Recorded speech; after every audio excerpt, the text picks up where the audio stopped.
how to recover Genshin Impact account.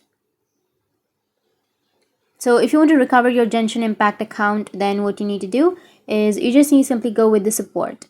So first, make sure that you have an internet connection. After that, you need to open up your Gmail, go with compose, which will be on the bottom right. And from here, you need to enter this address.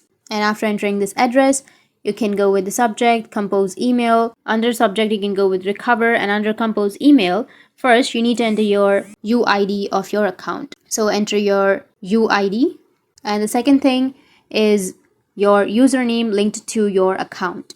After that, your last email address, which was linked to your account. And after that, which third-party accounts are linked to your account, like for example, Google, Game Center, Apple, Twitter, Facebook, something like that. And the last time you logged in to your account. You can go with the date, like for example, February 2, 2025. And then you need to enter the detailed description of your problem.